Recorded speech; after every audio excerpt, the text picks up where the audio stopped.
Olá pessoal, está começando a nossa primeira videoaula. Essa videoaula é voltada para os alunos do primeiro ano e o nosso tema é ecologia. Nós vamos tratar de alguns assuntos que eu já vinha tratando com vocês durante as nossas aulas presenciais e a gente vai dar continuidade neles, tudo bem? Então vamos lá. Bom, a gente começa falando dos níveis de organização. Ah, Pegando como base o organismo, né, que seria um indivíduo, um ser vivo, a gente tem níveis de organização que são maiores do que o ser vivo e níveis de organização que são menores que o ser vivo. Vamos começar falando dos menores. A gente começa lá do átomo, né? A menor partícula da matéria. hum, é, Isso aqui a gente não considera como vivo, mas vai ser o que vai formar o corpo, a matéria do corpo de um ser vivo. Esses átomos se organizam em moléculas e essas moléculas se organizam em organelas, certo? Um conjunto de organelas forma o que a gente chama de célula. A partir do momento que a gente tem uma célula, a gente já pode considerar como algo vivo, certo? Quando a gente fala de organismos pluricelulares formados de várias células, como por exemplo aqui esse lobo-guará do exemplo, essas células elas podem se organizar em tecidos, né? Então várias células iguais com a mesma função vão se juntar formando um tecido e esse tecido forma um conjunto de tecidos forma um órgão. Cada órgão ele vai trabalhar junto, né, paralelamente com outros órgãos relacionados. E aí a gente tem o que nós chamamos de sistema. Então são vários sistemas no organismo, por exemplo, sistema respiratório, digestório, essas coisas. E aí a junção de todos os sistemas formam o organismo. Quando a gente fala de um conjunto de organismos, de indivíduos da mesma espécie, a gente tem uma população. Juntando várias populações, você tem uma comunidade. Essa comunidade vive em um ecossistema e o conjunto dos ecossistemas forma toda a biosfera, toda a vida do planeta. Então, a unidade básica ecológica é o que a gente chama de espécie. O que seria isso? É um grupo de seres vivos semelhantes entre si, com seus ancestrais e aptos a produzir descendentes férteis. Ou seja, para ser uma espécie tem que ser um grupo de seres vivos que são parecidos, né, entre eles e que eles podem se reproduzir. Então eles podem ter filhotes e esses filhotes devem ser férteis, eles devem ter a capacidade de produzir os seus próprios filhotes. Com isso a espécie tem continuidade. Aqui a gente tem algumas imagens representando diferentes espécies. Então aqui a gente tem o urso polar, aqui um chimpanzé, uma fêmea com um filhotinho. Aqui nós temos duas aves, aqui alguns sapos e aqui escorpiões.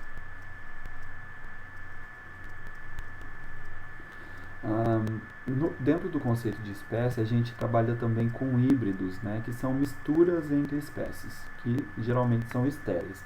Então, em alguns casos, acontece de indivíduos de duas espécies diferentes, mas bem parecidas entre si, bem próximas evolutivamente. Pode acontecer desses dois indivíduos se reproduzirem e ter um filhote. Só que como esse filhote é uma mistura de duas espécies diferentes, ele sempre nasce estéril, ele não vai conseguir se reproduzir, ele não é considerado uma espécie, certo?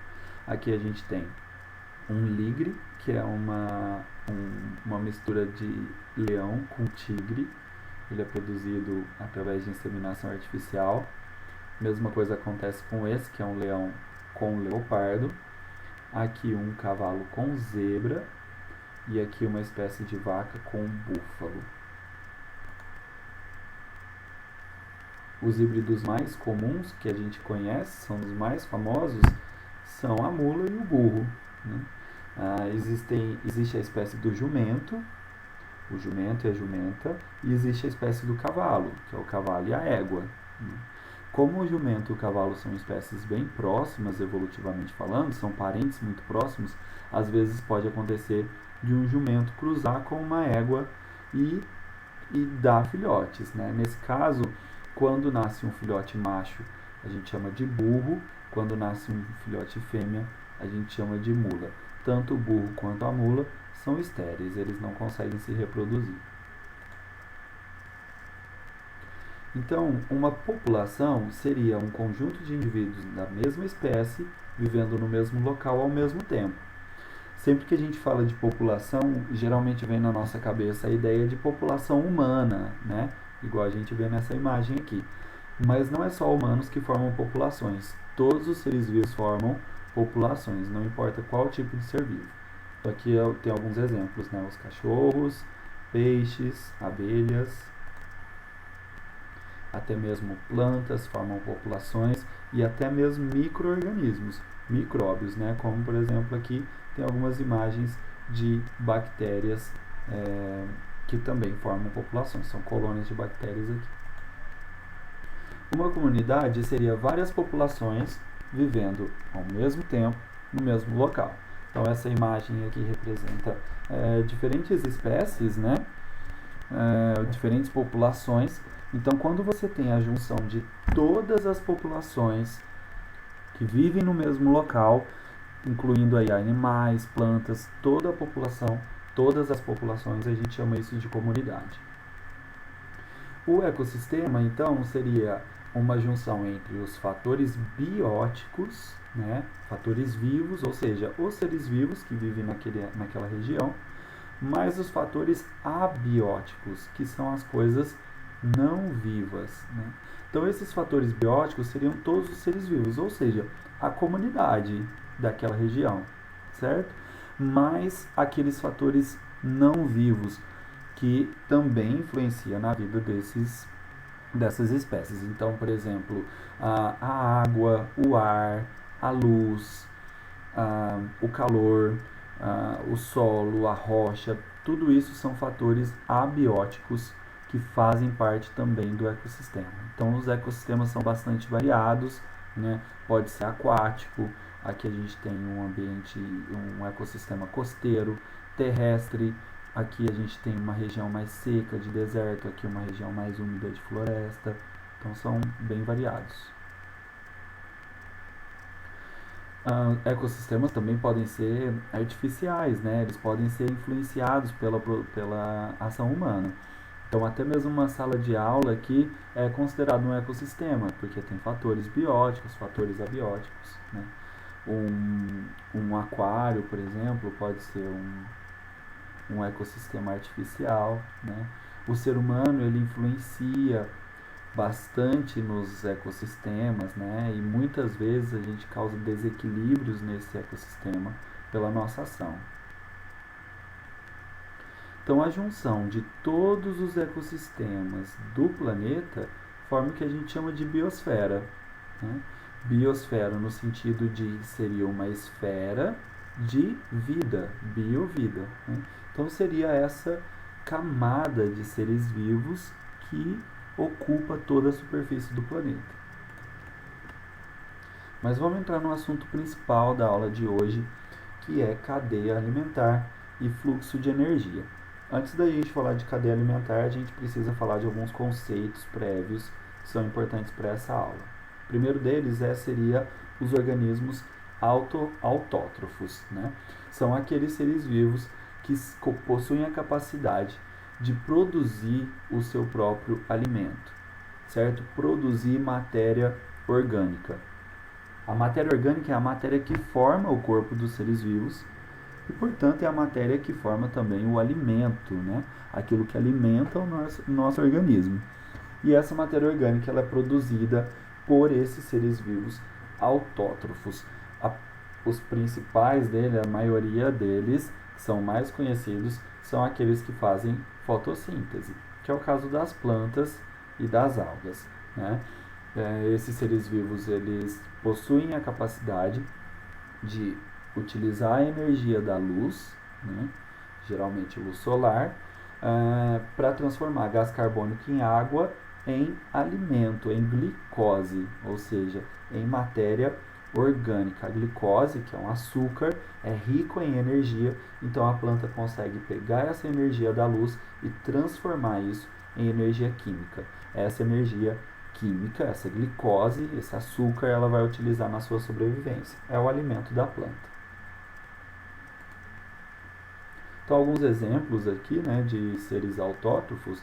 Então, algas verdes, né, são aquáticas, árvores de uma forma geral, as plantas, algas pardas, bromélias, é outro tipo de planta também.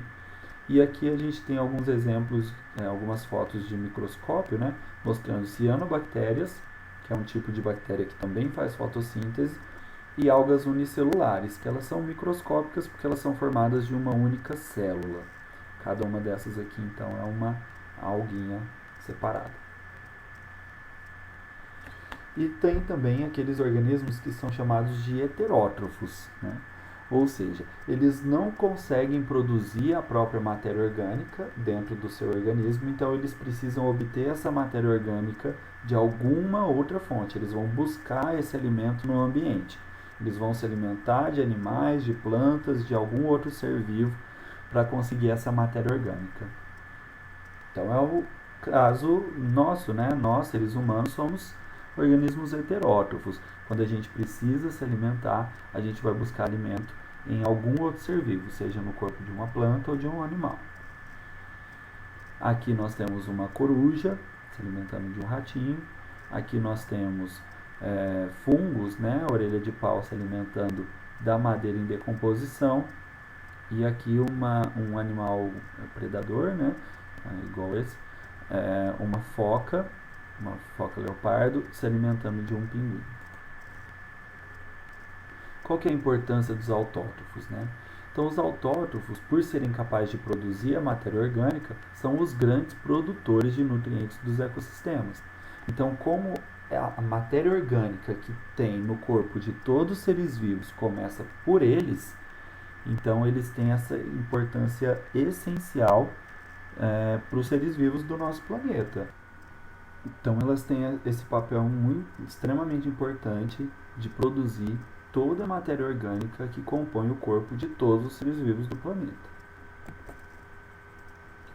Bom, cadeias alimentares, né? Então, o conceito de cadeia alimentar seria então que ela é um tipo de esquema que vai representar o fluxo da energia que é dentro do corpo dos seres vivos de um ecossistema. Tá? Então, esse é um assunto que vocês já vêm trabalhando desde o ensino fundamental, mas que lá tem um foco mais na questão de a cadeia alimentar ela vai mostrar quem se alimenta de quem. E aqui a gente está vendo que na verdade não é só isso, é muito mais do que isso, né? A ideia da cadeia alimentar é representar o fluxo da energia através do corpo dos seres vivos de um ecossistema. Tá?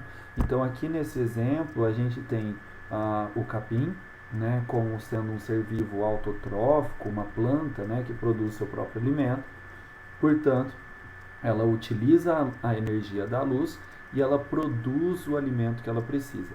Todo o corpo desse capim ele é feito à base da energia que ele absorve na fotossíntese desse alimento que ela produziu.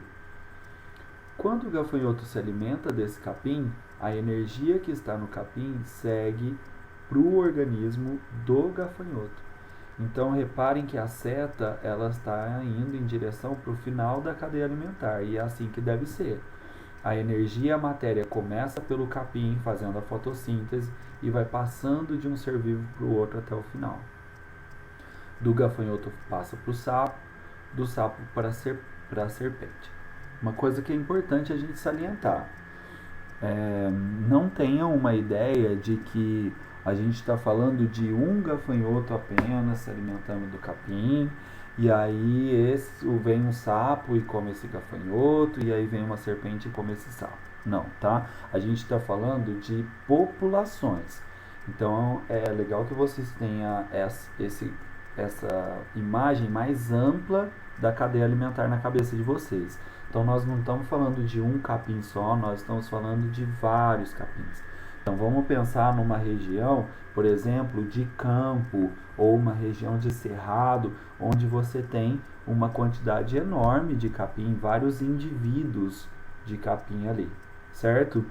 Nessa região vai ter toda uma população de gafanhotos, vários indivíduos também sobrevivendo ali. Então eles sobrevivem se alimentando desse capim. Ali eles se reproduzem, ali eles nascem, ali eles morrem, certo? Então a gente está falando de um processo constante. A mesma coisa com os sapos. Não é um sapo só, é uma população de sapo que sobrevive se alimentando dos gafanhotos. E a mesma coisa acontece com as serpentes também, tá? Do corpo desses seres vivos, o que não for comido é decomposto. Então, se um animal morreu, ou se as fezes que ele eliminou, as folhas que a planta deixou cair, tudo isso vai sofrer o que a gente chama de decomposição. Um processo feito por bactérias e fungos no ambiente que vai desmanchar, desfazer esse corpo para que esses nutrientes, toda aquela matéria que forma o corpo daquela planta ou daquele animal, possa retornar para o ambiente e possa ser reutilizado, tá? Então, a energia, ela segue um fluxo único, unidirecional. Começa no produtor e segue para os decompositores. Já a matéria não. A matéria ela é cíclica. Ela vai girando dentro desse mesmo ambiente, tá? Toda a cadeia alimentar possui 3 componentes: produtores, consumidores e decompositores. Então, no caso dessa cadeia alimentar, o produtor é o capim, então sempre o produtor começa a cadeia alimentar, porque é ele que está produzindo todo o alimento que vai sustentar todos os indivíduos dessa cadeia alimentar. No caso aqui, o gafanhoto, o sapo, a serpente, eles não produzem o seu próprio alimento, então eles estão se alimentando do outro ser vivo, né? Então eles são consumidores, eles não produzem a própria energia, eles apenas consomem a energia que o produtor produziu, certo? Então o capinho, sendo o produtor, passa a energia para o gafanhoto, que é consumidor, e aí todos que vierem depois também são consumidores. As bactérias e os fungos, portanto, são decompositores. Os produtores sempre são organismos autótrofos, né? Porque ele tem que ter essa capacidade de produzir o alimento que vai alimentar toda a cadeia. Os consumidores sempre são heterótrofos, porque eles estão se alimentando de outros seres vivos. No caso do gafanhoto, se alimentando de uma planta. No caso do sapo e da serpente, se alimentando de um animal. Os decompositores também são considerados heterótrofos, porém eles são os únicos que são capazes de converter a matéria orgânica em compostos inorgânicos. Então eles pegam aquela matéria orgânica que o produtor produziu e decompõe ela, desmancha ela, e assim o produtor pode voltar a produzir nova matéria orgânica.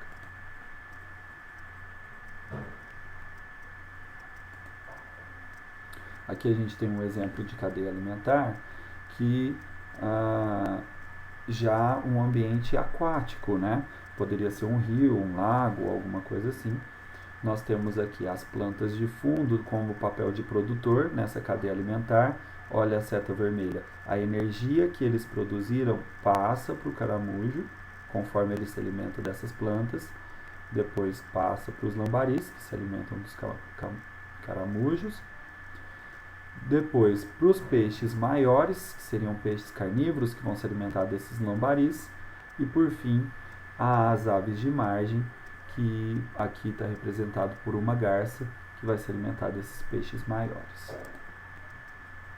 Nesse outro exemplo, a gente tem um vegetal, uma folha, talvez uma árvore, né? Que é o produtor, servindo de alimento para uma lagarta, que seria o primeiro consumidor aqui. E essa lagarta serve de alimento para um musaranho, e o musaranho serve de alimento para um texugo. Nessa cadeia alimentar, nós temos representados os decompositores, né, os fungos. Então, uma árvore como produtor vai servir de alimento para um ratinho aqui, que é o consumidor. É importante isso. É o consumidor primário, né? Como ele é o primeiro consumidor, ele está se alimentando diretamente do produtor, ele é chamado de consumidor primário. A serpente, que se alimenta do consumidor primário, do ratinho, é considerado um consumidor secundário. E o gavião, que se alimenta da serpente, é considerado um consumidor terciário. Todos eles vão sofrer. Aqui a gente entra na parte de teia alimentar, que seria uma junção de várias cadeias alimentares, certo? A gente tem que pensar que cada espécie, é muito difícil você encontrar uma espécie que se alimenta só de um tipo de alimento, né? A maioria das espécies vão se alimentar de vários alimentos, várias espécies diferentes, né? Então, ela não pertence a uma única cadeia alimentar, ela participa ao mesmo tempo de várias cadeias alimentares. Então a gente representa isso na forma de uma teia alimentar. São uma junção de várias cadeias alimentares em uma mesma imagem. Então aqui a gente pode ver, por exemplo, diferentes tipos de plantas aqui na parte de baixo da imagem, né? Essas plantas vão servir de alimento para animais, diferentes animais.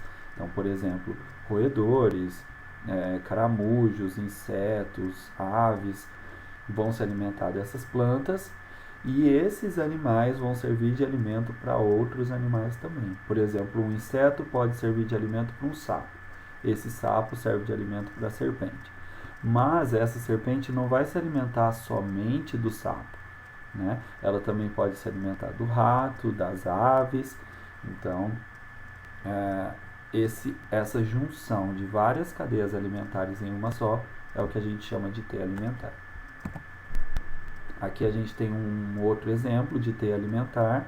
Depois vocês podem dar uma olhada com mais calma, ler aí quais as espécies que estão aí dentro, quem se alimenta de quem, tudo bem? Então, como a gente viu, a cadeia alimentar, então, ela representa o fluxo da energia dentro de um ecossistema. Então, as plantas absorvem essa energia na forma de luz, transforma essa energia em alimento, em glicose, energia química, e ela utiliza uma parte dessa energia na sua própria sobrevivência. O que acontece é que quando o herbívoro se alimenta dessa planta, uma parte dessa energia que a planta produziu já foi perdida, foi utilizada pela planta na sua sobrevivência. De toda a energia que o herbívoro, no caso aqui, esse cervo, vai conseguir, ele também vai perder, né?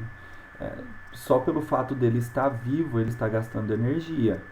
Ele gasta energia na sua locomoção, para andar, para o seu organismo funcionar, né? Até dormindo a energia é gasta. Ele utiliza essa energia para manter o seu corpo aquecido. Então, grande parte da energia que ele está consumindo na alimentação, ela é perdida. Então, quando chega no consumidor secundário aqui, né, nesse terceiro nível trófico, que está representado aqui pela onça, a quantidade de energia já está bem menor. Então a gente pode ver aqui, cada nível trófico perde até 90% da energia adquirida, sobrando apenas 10% para o nível trófico seguinte. Então a gente percebe que ao longo da cadeia alimentar vai tendo uma perda dessa energia. A cada nível trófico você tem uma perda da quantidade de energia disponível. Nessa imagem a gente vê esse gráfico representando, né? Então a energia disponível para a planta é bem grande, bem maior, e boa parte disso ela utiliza na sua sobrevivência. No nível trófico do cervo, a quantidade de energia já é bem menor. No nível trófico da onça é menor ainda. Lembrando, a gente está falando de populações e não de indivíduos. Então não é um cervo só ou uma onça só. Tadinha da onça, então cada vez que ela come ela pega menos energia que o cervo. Não, a gente está falando que as onças, de uma forma geral, têm menos energia disponível para elas do que os cervos. Por isso que geralmente o número de onças em um ambiente vai ser bem menor também do que o número de cervos. A gente representa isso com um tipo de esquema chamado pirâmide ecológica, né? Aqui a gente tem um exemplo de pirâmide de energia. Cada uma dessas barras representa a quantidade de energia disponível. Então, lendo de baixo para cima, a gente tem essa barra mais larga aqui, representando a quantidade de energia disponível para os produtores, que é maior, por isso a barra é maior. Quando essa energia chega no consumidor primário, já teve uma grande perda, então a quantidade é menor de energia disponível, então a gente tem essa barra azul aqui que é menor. No consumidor secundário, tem uma nova perda de energia, então a barra fica menor ainda. Aqui nos números a gente vê, ó, no nível dos produtores, na barra amarela, a gente tem 14.900 calorias. Quando passa para o nível dos consumidores primários, que seria esse azul aqui, né, que seria um animal que se alimentou do produtor, se alimentou da planta, a gente já tem uma queda para 1.190 calorias. E quando chega no nível do consumidor secundário, seria o animal. E quando chega no nível do consumidor secundário, que seria um carnívoro, apenas 8,3 calorias. Né? Então, a gente percebe a energia que foi produzida pelos produtores de 14.900 calorias chega no nível dos consumidores secundários com apenas 8,3 calorias. Então, a perda é muito grande, é muito acentuada. Isso leva a um fenômeno. Geralmente, as cadeias alimentares vão ser bem curtas. Né? É muito difícil a gente ver uma cadeia alimentar com mais de 5 níveis tróficos. Elas geralmente ficam ali por volta de 3, 4 ou 5 níveis. Cadeias alimentares com 7, 8, 9 níveis tróficos são extremamente raras, exatamente por causa dessa perda de energia que tem a cada nível trófico. Um outro tipo de pirâmide ecológica é a pirâmide de números, que agora ela não representa mais a quantidade de energia disponível para cada ser vivo, mas sim a quantidade de seres vivos, né? O número de indivíduos que tem em cada nível trófico. Então, algumas vão ter esse formato mesmo clássico de pirâmide, começando mais larga embaixo e ficando mais fina no topo, né?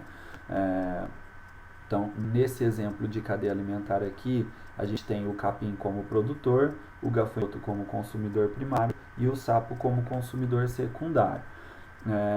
A gente tem um número muito maior de plantas de capim, ó, 5.000 plantas de capim, certo? Vai alimentar 700 gafanhotos, que alimenta 30 sapos. Então, a barra do capim fica maior porque representa um número maior de indivíduos. Nesse outro caso, o produtor já seria uma árvore, o consumidor primário que se alimenta dessa árvore seria uma lagarta e o consumidor secundário uma ave. Nesse caso, a gente percebe que a pirâmide de número muda o seu formato, ela perde esse formato clássico de pirâmide. Porque uma única árvore ela pode alimentar um número enorme de lagartas. Então, a barra da árvore fica bem fininha, porque ela representa uma árvore apenas, que alimenta 700 lagartas, que alimenta 20 pássaros. A pirâmide de biomassa, ela representa a quantidade de... o peso, né, daquele nível trófico. Então, utilizando aquela cadeia alimentar como exemplo anterior, o capim, o gafanhoto e o sapo, se a gente conseguisse pegar todo o capim de uma região e pesar todo esse capim junto, né, ver o peso de todo o capim ao mesmo tempo, que seria aqui os produtores, a gente teria uma massa, uma biomassa, né, ou seja, uma massa viva, um peso vivo ali de seres vivos. Depois a gente pegaria o peso de todos os gafanhotos, a gente conseguiria observar, por exemplo, que a quantidade a biomassa de gafanhotos, o peso de todos os gafanhotos juntos é menor do que o peso de todo o capim junto. Pegando o carnívoro, que no caso é o sapo, se fizéssemos a mesma coisa, conseguíssemos pegar todos os sapos e pesar todos eles, somar o peso de todos eles, a biomassa de sapos seria menor do que a de gafanhotos. Por último, a gente tem o assunto da bioacumulação ou bioampliação, né, que é um problema, um problema ecológico de saúde que acontece aí por causa dessa dinâmica da cadeia alimentar. Então, a bioacumulação seria o aumento da concentração de algum poluente na cadeia alimentar. Conforme a gente vai indo mais para o final da cadeia, a quantidade de poluentes aumenta, né? Quando a gente está falando de um ambiente poluído, um ambiente que está em desequilíbrio. Então, a gente pegou como exemplo aqui o DDT, que é um pesticida, um veneno utilizado para insetos, já foi utilizado bastante na agricultura e também para combater mosquito da dengue, essas coisas. Olha o que acontece, o DDT, quando ele é jogado, numa plantação, por exemplo, boa parte dele vai parar nos corpos d'água. Então vamos utilizar um ambiente aquático aqui como exemplo. A quantidade de DDT diluída nessa água é baixa. Mas o que acontece? Nessa água tem seres vivos. Então o primeiro nível trófico aqui seria as algas, né, os produtores. Essas algas, conforme elas sobrevivem ali na água, elas vão absorvendo esse DDT, esse poluente, e esse poluente vai se acumulando no corpo delas. Então a gente consegue ver que a quantidade de DDT no corpo da alga é bem maior do que a quantidade diluída na água em si. Essas algas servem de alimentos para protozoários, né? Um grupo aí de bichinhos, de micróbios que vivem na água que se alimenta dessas algas. Como cada protozoário nunca vai se alimentar de uma única alga, né? Ele vai se alimentar de várias algas ao longo da vida, cada alga que ele vai comendo, ele vai absorvendo um pouquinho de DDT, ao longo do tempo ele vai acumulando esse DDT no organismo dele. Então a concentração de DDT no organismo dele já é bem maior.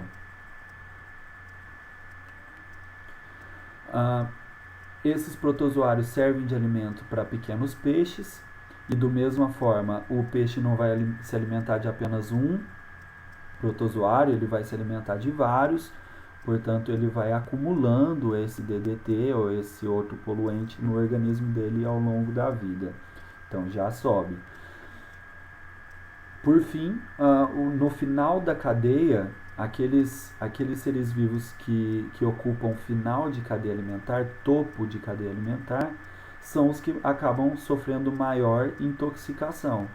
Aqui a gente tem exemplo de águias que são piscívoras, né, que se alimentam de peixes. Então a águia pesqueira, a águia de cabeça branca. O nível de DDT encontrado no organismo dela é extremamente superior àquele nível que tinha lá na água no começo. No começo a gente estava falando de 0,000003 partes por milhão, né? Ou seja, uma quantidade baixíssima. Agora a gente está falando de 20. Subiu para 0,04, 0,2, 2,0, por fim 20,0. Nós, seres humanos, somos animais de topo de cadeia. Nós ocupamos o final das cadeias alimentares. Então, nós também estamos nesse patamar aqui, onde o nível de concentração de poluente, o nível de concentração de alguma substância nociva para o organismo é alto, né? Então, um exemplo é as populações que vivem próximos de áreas de garimpo.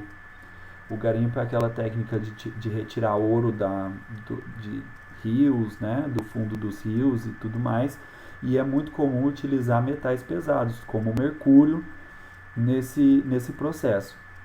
Esse mercúrio se dilui na água, infecta os peixes, os humanos acabam se alimentando desse peixe e vai tendo essa bioacumulação de mercúrio no organismo. Isso pode trazer vários problemas de saúde, problemas mentais, tumores, câncer e tudo mais. Então é um problema bem sério aí que é causado, né, através desse processo da cadeia alimentar. Bom, pessoal, é isso. Espero que vocês tenham entendido. Estou aberto a dúvidas. Eu vou deixar a atividade aí para vocês fazerem durante essa semana. Na próxima semana eu volto com uma outra videoaula, um outro assunto e com mais atividades. Tá bem? Bons estudos para vocês. Muito obrigado por assistir. Um abração.